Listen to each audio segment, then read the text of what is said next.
ياسين والقرآن الحكيم إنك لمن المرسلين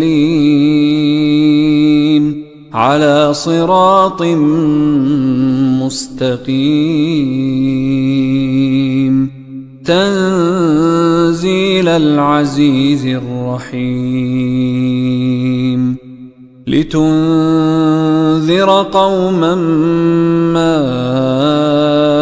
أنذر آباؤهم فهم غافلون لقد حق القول على أكثرهم فهم لا يؤمنون